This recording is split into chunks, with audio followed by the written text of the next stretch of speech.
متحدہ میں پھنسا ہوا ایک ایشو ہے. 1947 سے اقوام متحدہ میں آپ کا گلگت بلتستان کا ایشو پھنسا ہوا ہے.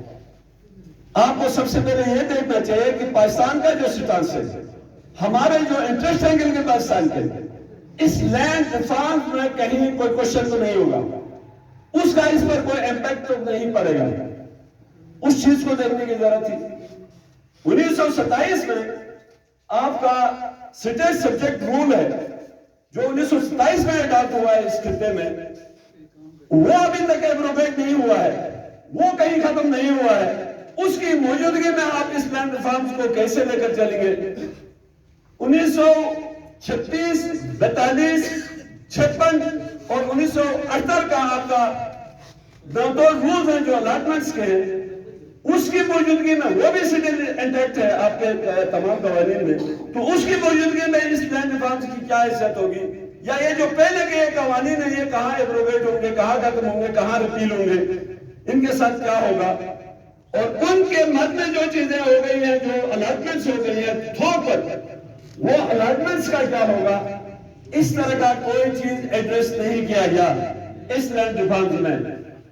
اور اس کے بعد جو میکنزم دیا گیا نیچے اس لینڈ کو فردر پارٹیبل اور امپارٹیبل کہہ کر بنا کر, اس امپارٹیبل کے اندر ایک اور چیز جو انہوں نے خطرناک بات کر لیا, وہ یہ کہا کہ اب تک جو لینڈز جو ہے وہ الاٹ ہو گئی ہے اب تک, اور جو حکومت نے ایکوائر کیا ہے, پیسے دیا ہے یا نہیں دیا ہے اپنی جگہ میں, جس کا بھی جہاں جہاں قبضہ ہے اس کو گورنمنٹ لینڈ کہا جائے گا. کیوں کہا جائے گا بھائی؟ اگر میری ہزاروں کا نہ لاکھوں کا نہ زمین آپ لوگوں نے کسی طریقے سے حاصل کر لیا ہے ناجائز جائز طریقے سے, نہ مجھے اس کا کمپنسیٹ کر لیا ہے, نہ مجھے آپ لوگوں نے اس کا کوئی متبادل دیا ہے, اور آج اس کو آپ لیگلائز کرا رہے ہیں. کچھ دے کر لیگلائز کرا لینا, آپ سیدھا سیدھا جو جب اس کو کیسے گورنمنٹ لینڈ بنا لے رہے ہو. اور سب سے خطرناک بات انہوں نے آگے جا کر لیا, وہ یہ کر لیا کہ فیوچر پوٹینشل کوئی زمین جس کو یہ کہا جائے کہ مستقبل میں یہ ہمارے کسی کام میں آ سکتی ہے, اس کو بھی گورنمنٹ لینڈ ہم قرار دے دیں گے. تو آپ کو ساری زمینیں, ویسے بھی گلگت بلتستان میں جو کلٹیویٹیبل جو زمینیں وہ 2% ہیں, باقی تو سارے پہاڑ اور سنگلاٹ چٹانیں ہیں. آپ اس کے اندر بھی کچھ بڑے بڑے جو پیچز ہیں اس کو آپ کہو گے فیوچر میں ادھر ہم ہوائی جہاز میدان بنا لیتے ہیں, فیوچر میں ہم یہاں فلاں چیز بنائیں گے, فیوچر میں ہم یہاں بنائیں گے, 4-5 بڑے راس ہیں, اس کو بھی آپ اسی بہانے سے اٹھاؤ گے تو گلگت بلتستان والے کہاں چلے جائیں گے؟ بھائی ہم یہ نہیں کہتے آپ نہ اٹھا لیں, لینڈ ایکویزیشن ایکٹ یہاں لاگو ہے, آپ کا یہاں چل رہا ہے, اس پر سارا کام ہو رہا ہے.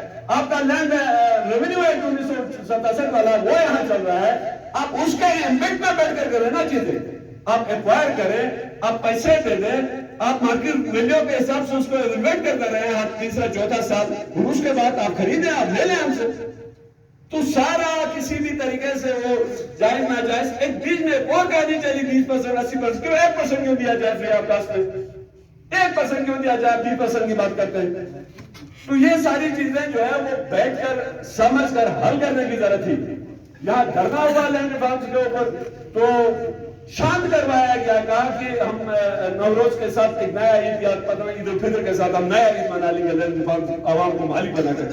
کہاں ہے وہ صرف اور صرف اس وقت کا اس جوش اور جذبے کو ٹھنڈا کرنے کے لیے ایک سازش کے طور پر یہ کام ہوا, اور پھر وہی حکومت نے اپنے جو کنڈے ہیں وہ استعمال کر رہی ہے.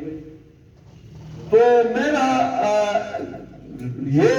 میرا اپنا کنسپٹ یہ ہوتا ہے ہمیشہ کہ آپ سے ٹیکسز کے حوالے سے بھی اتنا اسٹرانگ اور اتنا سخت نہیں ہونا چاہیے.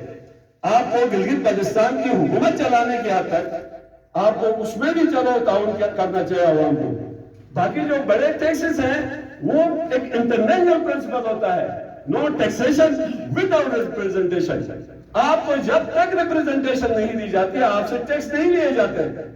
گورنمنٹ آف پاکستان جو ہے وہ یونائٹڈ نیشنز کے چارٹر کا سگنیٹری ہے, اس میں یہ واضح طور پر دیا ہوا ہے جو علاقے جو ٹریٹریز ان کے پاس رہیں گے, جو ان کے اوپر یہ انتظامی معاملات کو سنبھالیں گے, ان کو یہ سبسیڈائز کریں گے.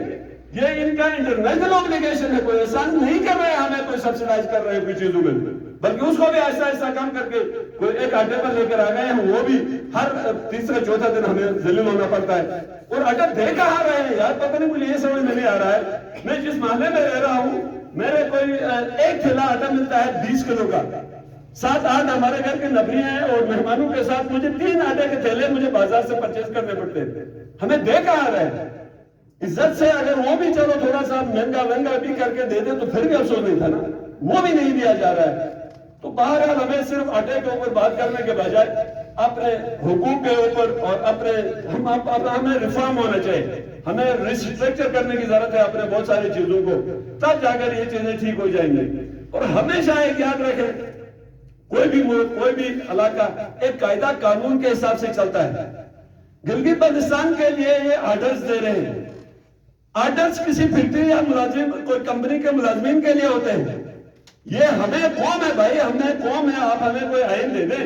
ہم نے 1954 میں اس کے لیے ایک ایکٹ دے دیا کشمیر کے لیے, سیم اسی طرح کی صورتحال ہماری ہے. تو آپ 70 سال کے بعد بھی تو کچھ تو دے رہے ہیں ہمیں. آپ سٹن آرڈرز دے کر رکھے ہو, اور یہ آرڈر بھی اتنے فالٹی اور اتنے نقائص ہیں اس کے اندر کہ کوئی قوم تو کم سے کم ان چیزوں کو قبول نہیں کر سکتی. ہماری مجبوریاں ہیں یا ہماری سمجھ میں نہیں آ رہی ہے یہ چیزیں, تو ہم اس کو بڑا پریشانی کے ساتھ ہم اس کو قبول کر کے بیٹھے ہوئے ہیں. پھر بھی میں کہتا ہوں کہ قربان ہمارے گلگت بلتستان کے اندر اس کے باوجود بھی اس طریقے سے اس طرح کی ٹرمائل نہیں ہے, اس طریقے کی بے چینی نہیں ہے, اس طریقے کی ہم لوگ غداری نہیں کر رہے ہیں. پاکستان کے اندر دیکھ لیں ان کے شٹلڈ شہری, ان کے شٹلڈ علاقوں میں کس طریقے سے اینٹ کی اینٹ بجا کر رکھا ہوا ہے. ہم تو بہت وفادار ہیں, ہمیں تو کوئی نہیں دے کر ہم اتنے وفادار ہیں, کوئی دیتے تو پتہ نہیں ہم کیا ہوتے.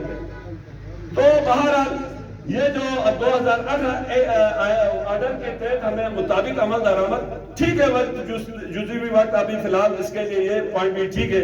اف ادروائز یہ قابل قبول نہیں ہوتا ہے قوموں کے لیے آرڈرز.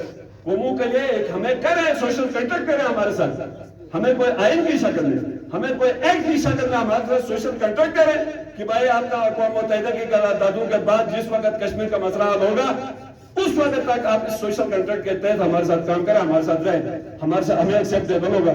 ادھر بیٹھتے ہیں 4 آدمی 4 سیکریٹریز اور پتہ نہیں کون بیٹھتا ہے, ون میں ایک شو ہوتا ہے, ایک ڈرافٹ تیار ہوتا ہے اور وہ پاس ہوتا ہے اور ہمارے اوپر زبردستی لاگو ہوتا ہے. تو قوموں کے اوپر یہ بھی بہت بڑی بدقسمتی ہے کہ کروٹ ساز ہے یا وہ قانون ساز ہے, جو بھی ہے کہ اسمبلی ہے, اس کے اندر سے یہ چیزیں ہو جائیں تو کم سے کم عوام کے لیے بھی قابل قبول ہوں گی. تو بہرحال لینڈ ریفارم میں بہت زیادہ کام کرنے کی ضرورت ہے. میں نے کم سے کم کوئی 10-15 پیجز میں مختلف اس پر کام کر کے میں نے سوشل میڈیا میں بھی دے دیا, میں نے ان حلقوں کو بھی پہنچایا ہے, ہر جگہ میں نے پہنچایا ہے, اور اس کو درست جب تک نہیں کرتے ہیں یہ لینڈ ریفارمز کسی صورت میں ہمیں قابل قبول نہیں ہے اور نہ ہونا چاہیے. بہت بہت شکریہ. بہت شکریہ سر. ہمارے درمیان موجود ہیں عوامی ایکشن کمیٹی گلگت بلتستان کے وومن ونگ کی